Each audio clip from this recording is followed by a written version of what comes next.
வணக்கம் நண்பர்களே. நம்ம வீடுகள்ல தினமும் பயன்படுத்தக்கூடிய ஒரு பொருள் என்றால் அது பால் தாங்க.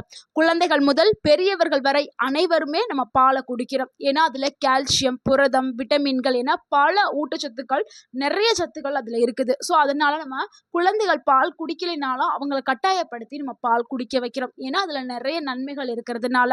ஆனா நம்ம பாலை குடிக்கும் போது சில உணவுகளை சேர்த்து சாப்பிட்றது நம்ம உடலுக்கு தீங்குகளை விளைவிக்குது. பாலுடன் சில உணவுகளை சேர்த்து சாப்பிடுவது அல்லது குடிக்கிறது, இல்லைன்னா பாலை குடிச்சிட்டு அதுக்கப்புறம் போய் சாப்பிட்றது. ஸோ இந்த மாதிரி நம்ம சில உணவுகளை சாப்பிட்டா அது உடனடியாக நம்மளுக்கு பிரச்சனைகளை ஏற்படுத்தும். அது என்ன பிரச்சனைனா செரிமான பிரச்சனை, வயிறு உபசம், வாந்தி, அஜீரணம், சிலருக்கு அலர்ஜி, சிலருக்கு வெண்புள்ளிகள் வர்றதுக்கான வாய்ப்பும் இருக்குது. ஸோ இது எல்லாமே ஏற்படுறதுக்கு நிறைய வாய்ப்புகள் இருக்குது. அதனால பாலை குடிச்ச உடனே சில உணவுகளை தவிர்க்கிறது ரொம்ப ரொம்ப நல்லது. அப்படி எடுத்துக்கிட்டிங்கன்னா உடலுக்கு பலவிதமான தீங்குகள் ஏற்படும். இன்னைக்கு வீடியோல பாலு கூட சேர்த்து சாப்பிடக்கூடாத 5 முக்கிய உணவு என்ன அப்படிங்கிறதான் பார்க்க போறோம். அந்த உணவு ஏன் இது பிரச்சனைகளை ஏற்படுத்துது, எப்படி சரியா நம்ம பாலை குடிக்கணும், எல்லாத்தையும் நம்ம விரிவா பார்க்க போறோம். வீடியோவை ஸ்கிப் பண்ணாம முழுமையா பாருங்க. ஏன்னா இந்த ஒரு வீடியோ உங்க குடும்பத்தில் இருக்கக்கூடிய எல்லாருக்குமே இது ஒரு முக்கியமான ஒரு வீடியோவாக இருக்கும். நம்ம தெரியாம செய்யற ஒரு தவறு நம்ம உடல் நலத்திற்கு தீங்க விளைவிச்சுட்டு இருக்கும். ஸோ நம்ம தொடர்ந்து இந்த தவறை நம்ம செஞ்சுட்டே இருந்தா மிகப்பெரிய பாதிப்பை ஏற்படுத்தும். அதனால இந்த வீடியோவை முழுமையா பாருங்க, தெரிஞ்சுக்கிறங்க. உங்களுடைய ஆரோக்கியத்திற்கு ரொம்ப ரொம்ப முக்கியமான ஒரு வீடியோவாக இது இருக்கும். உங்கள் ஆரோக்கியம் உங்கள் கையில்தான். பால் கூட சேர்த்து எடுக்கக்கூடாத உணவுப் பொருள் என்னன்னா அதுதாங்க முலாம்பழம் மற்றும் பாலுங்க. நம்ம எல்லாருமே என்ன பண்ணுவோம், மில்க் ஷேக் குடிக்கிறதா ஒரு வழக்கமாக வச்சுருப்போம். சிலரெல்லாம் அதுக்கு ஒரு ஹேபிட்டாகவே வச்சுருப்பாங்க. தினமும் மில்க் ஷேக் எடுத்துக்கிடுவாங்க. ஆனால் மில்க் ஷேக் குடிக்கிறது நல்லது தான். ஆனால் பால் கூட எந்த பொருளை சேர்த்து மில்க் ஷேக் எடுக்கணுங்கிறது ரொம்ப ரொம்ப முக்கியங்க. சிலருக்கு இந்த முலாம்பழம் ப்ளஸ் பால் சேர்த்து குடிக்கிறது சில பிரச்சனைகளை ஏற்படுத்தும். ஏன்னா முலாம்பழத்துல அதிக அளவுல தண்ணீர் மற்றும் நார்ச்சத்து இருக்குதுங்க. பால் செரிமானம் ஆகிறதுக்கு நிறைய நேரம் எடுத்துக்கிறோம். ஸோ ரெண்டையுமே நீங்கள் ஒன்றாக எடுத்துக்கொள்ளும் பொழுது, ஸோ இந்த முலாம்பழம் மில்க் ஷேக்கை நீங்கள் குடிச்சிங்கன்னா வயிறு உப்பசம், வாய்வு பிரச்சனை, அஜீரணம், வயிற்றில் பல பிரச்சனைகள் ஏற்படுறதுக்கு வாய்ப்பு இருக்குது. சிலருக்கு செரிமான அமைப்பு ரொம்பவுமே பலவீனமாக இருக்கிறவங்களுக்கு இந்த பிரச்சனை அதிகமான பாதிப்பையும் ஏற்படுத்தும். அதனால செரிமான தன்மை கம்மியாக இருக்கக்கூடிய குழந்தைகள், வயதானவர்கள் முலாம்பழம் மில்க் ஷேக்கை குடிக்கிறத தவிர்க்கிறது ரொம்பவே நல்லது. ஸோ நிறைய பேருக்கு இது தெரியாது. ஸோ தெரியாதவங்களுக்கு வீடியோவை ஷேர் பண்ணுங்க, நீங்கள் சொல்லுங்க. அதே மாதிரி வாட்டர்மெலன், அது தர்பூசணி பழத்தையும் பாலையும் சேர்த்து எடுக்கக்கூடாது. ஏன்னா ரெண்டையும் நீங்கள் சேர்த்து எடுத்தீங்கன்னா அதே தான். ஏன்னா தர்பூசணி பழமும் அதிக அளவில் தண்ணீர் சத்து மற்றும் நீர்ச்சத்து, தண்ணீர் சத்து பிளஸ் நார் சத்தால் ஆனது.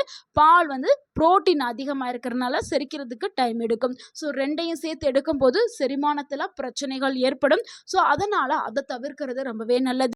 அதே மாதிரி பால் குடிச்ச உடனேயே வாட்டர்மெலன், தர்பூசணி பழத்தை சாப்பிட்றதுமே ஒரு தவறான சேர்க்கை தான். பால் குடிச்சு ஒரு மணி நேரம் கழித்து நீங்கள் தர்பூசணி பழத்தை சாப்பிடலாம். இல்லைன்னா தர்பூசணி பழம் சாப்பிட்டதுக்கு பிறகு 1 மணி நேரம் சென்று பால் குடிக்கலாம். ஸோ ரெண்டையுமே ஒரே டைம்லையும் எடுக்கக்கூடாது, ஒன்றா சேர்த்தும் எடுக்கக்கூடாது. நல்லா புரிஞ்சுக்கிறணும். ஸோ இவங்க ஒன்றா தானே சேர்த்து எடுக்கக்கூடாதுன்னு சொல்கிறாங்களேன்னு சொல்லி தனித்தனியாக நீங்கள் சேம் டைமில் எடுப்பீங்க. ஸோ இது நிறைய பேர் செய்யக்கூடிய ஒரு தவறு. அதனால தான் திருப்பி நான் அதை சொல்கிறேன். ஸோ இன்னுமே நீங்கள் வீட்டில் தர்பூசணி பழம் வாங்கியிருந்தாலோ இல்லை பால் குடிக்கிற குழந்தைகள் இருந்தாலோ அவங்களுக்கு 1 மணி நேரம் இடைவெளி விட்டுட்டு நீங்கள் எடுத்து கொடுக்கறது ரொம்ப ரொம்ப நல்லது. நீங்கள் நினைக்கலாம், நான் எப்போவுமே முலாம்பழம், வாட்டர் மெலன்லாம் நான் பால் சேர்த்து தானே குடிச்சிட்ருக்கேன், எனக்கெலாம் எதுவுமே ஆகலையே அப்படின்னு நீங்கள் நினைக்கலாம். அப்போனா உங்களுக்கு நீங்கள் ஹெல்த்தியான ஒரு ஆரோக்கியமான ஒரு உடல்நிலையில் இருக்கீங்கன்னு அர்த்தம். இது எல்லாருக்கும் பாதிப்பை ஏற்படுத்துன்னு சொல்ல முடியாதுங்க. செரிமானத்தன்மை கம்மியாக இருக்கிறவங்க, இம்யூனிட் பவர் கம்மியாக இருக்கவங்க, ரொம்ப உடல்நல பிரச்சனை இருக்கக்கூடிய வயதானவர்கள், சிறு குழந்தைகளுக்கு தான் இது அதிகமான பாதிப்பை ஏற்படுத்தும். ஸோ வருமுன் காப்பது ரொம்பவே சிறந்தது. வந்ததுக்கு அப்புறம் நம்ம பார்க்க வர்றத விட வர்றதுக்கு முன்னாடி நம்ம இந்த உணவுகளெல்லாம் தவிர்க்கிறது ரொம்ப ரொம்ப நல்லது. அடுத்து நம்ம 2வதா பார்க்கக்கூடிய ஒரு தவறான சேர்க்கை என்னன்னா, முள்ளங்கி மற்றும் பால் தாங்க. ஸோ இதுவும் நம்ம தெரியாம வீடுகள்ல செய்வோம். ஏன்னா முள்ளங்கி சாப்பிட்ட உடனே பால் குடிக்கிறது, இல்ல பால் குடிச்சதுக்கு அப்புறம் முள்ளங்கி கூட்டு வச்சிருப்பாங்க, இல்ல பொரியல் பண்ணியிருப்பாங்க. அத போய் எடுத்து சாப்பிடுறது. ஸோ இந்த இதெல்லாம் ரொம்ப ரொம்ப தவறான ஒரு விஷயம்ங்க. முள்ளங்கிங்கிறது ரொம்பவுமே ஆரோக்கியமான ஒரு காய். ஆனா இது வந்து சிலருக்கு செரிமானத்துல பிரச்சனைகள ஏற்படுத்தும். ஏன்னா முள்ளங்கியும், பாலையும் எடுக்கும் பொழுது செரிமான சிரமம் வந்து ஏற்படும். முள்ளங்கில என்ன இருக்குதுன்னா, இயற்கையான சேர்மங்கள் இருக்குது. பால்ல வந்து புரதம் இருக்கிறதுனால, இது வந்து குடலுக்கு வந்து ஒவ்வாமை, குடல் அமைப்புல வந்து ஒத்துப்போகாம பிரச்சனைகள வந்து ஏற்படுத்தும். இதனால வயிற்றுல எரிச்சல், வாய்வு தொல்லை, அஜீரணம், வயிற்று வலி போன்ற பிரச்சனைகள் ஏற்படுத்துறதுக்கு வாய்ப்பு இருக்குது. அதனால எப்போதுமே முள்ளங்கி பால தவிர்க்கிறது ரொம்ப ரொம்ப நல்லது. முள்ளங்கி சார்ந்த உணவுகள் சாப்பிட்ட பிறகு 1 மணி நேரம் இடைவெளி விட்டுட்டு அடுத்து பால் குடிக்கிறது தான் சரியான முறை. அடுத்து 3வது ஒரு தவறான சேர்க்கை என்னன்னா, மீன் பிளஸ் பால் தாங்க. மீனும் பாலும் சேர்த்தே சாப்பிடக்கூடாது என்ற கருத்து பல ஆண்டு காலமாகவே இது சொல்லப்பட்டு வருது. நம்மளுடைய வீட்ல இருக்க பெரியவங்க சொல்லியிருப்பாங்க. நெறைய வீடுகள்ல சொல்லுவாங்க பெரியவர்கள், "மீனும் பாலையும் சேர்த்து சாப்பிடாதீங்க, செரிக்காது" அப்படின்னு. ஆமாங்க, இது வந்து ரொம்ப காலங்காலமாவே இருக்குது. இது 2யுமே ஏன்னா 2லயுமே புரோட்டீன்ஸ் அதிகமா இருக்குது. பால்லயும், மீன்லயும். ஸோ அதனால 2யும் எடுக்கும்போது என்ன ஆகும்னா, செரிமானத்துல பிரச்சனை ஏற்படும். வயிறு கனத்த ஒரு உணர்வு ஏற்படும். சிலருக்கு வயிற்றுப்போக்கு, சிலருக்கு வந்து என்ன சொல்றது, அரிப்பு, ரொம்பவுமே இந்த சொறி படலாம் சொல்லுவோம்ல, அந்த மாதிரியான அலர்ஜி எல்லாம் ஏற்படுறதுக்கு வாய்ப்பு இருக்குது. சிலருக்கு வெண்புள்ளிகள் வர்றதுக்கான வாய்ப்பு இருக்குது. ஸோ அதனால எப்பொழுதுமே மீனையும், பாலையும் ஒண்ணாவே எடுக்கக்கூடாது. அப்படி நீங்க எடுத்துக்கிறணும்னா 1 மணி நேரம் இடைவெளி விட்டுட்டு சாப்பிடுறது ரொம்ப ரொம்ப நல்லது. இல்ல 2 மணி நேரம் இடைவெளி விட்டு சாப்பிட்டாலும் ரொம்பவே நல்லது. ஸோ இடைவெளி விட்டு தான் எடுக்கணும் மீனையும், பாலையும். அடுத்து நம்ம 4வதா பார்க்கக்கூடிய ஒரு தவறான சேர்க்கை என்னன்னா, புளிப்பான பழங்கள் மற்றும் பால் தாங்க. புளிப்பான பழங்கள்னா, இந்த சிட்ரஸ் நிறைந்த பழங்கள் இருக்குதுல்ல, ஆரஞ்சு, எலுமிச்சை, சாத்துக்குடி, நார்த்தங்காய், இது எல்லாத்துலயும் என்ன இருக்குன்னா, அதிகமா அமிலத்தன்மை இருக்குது. இந்த பழங்களோடு பால் சேர்க்கும்போது பால்ல இருக்கக்கூடிய புரதங்கள் உறைஞ்சு போயிரும். ஸோ அதனால பால் உறைஞ்சு போச்சுன்னா என்ன ஆகும்? அஜீரண ப்ராப்ளம், செரிமானத்துல பிரச்சனை ஏற்பட்டுரும். வயிறு உப்பசம், வாந்தி, இந்த மாதிரியான பிரச்சனைகள் ஏற்படும். ஸோ அதனால எப்பொழுதுமே பால் குடித்த பிறகு ஆரஞ்சு பழமோ, இல்ல ஒரு லெமன் ஜூஸோ, இல்ல ஆரஞ்சு ஜூஸோ, இந்த மாதிரியான அமிலத்தன்மை அதிகமா இருக்கக்கூடிய உணவுகள சாப்பிடுறத நீங்க தவிர்க்கிறது ரொம்ப ரொம்ப நல்லது. ஸோ சேர்த்தும் எடுக்கக்கூடாது, சாப்பிட்ட உடனே சாப்பிடக்கூடாது. இது வந்து சாப்பிடணும் அப்படின்னா நீங்க 1 மணி நேரம் இல்லைன்னா 2 மணி நேரம் இடைவெளி விட்டுட்டு எடுக்கிறது ரொம்பவே நல்லது. அதே மாதிரி பாலும் புளியும் சேர்த்து எடுக்கும்போது, பாலும் புளியும் என்ன ஆகும்னா திரிஞ்சு போயிரும். ஸோ நம்ம உடல்ல ஒரே நேரத்துல போம்போது பால் திரிஞ்சு போயிரும். அதனாலயும் நம்ம உடல்ல சில பல பிரச்சனைகள் ஏற்படும். ஸோ பாலையும், புளி சம்பந்தமான உணவுகளையும் சாப்பிடுறத தவிர்க்கிறது நல்லது. அடுத்து நம்ம 5வதா பார்க்கக்கூடிய ஒரு தவறான சேர்க்கை என்னன்னா, உப்பு அதிகமா இருக்கக்கூடிய உணவுகளோடு பால் சேர்த்து குடிக்கிறது தாங்க.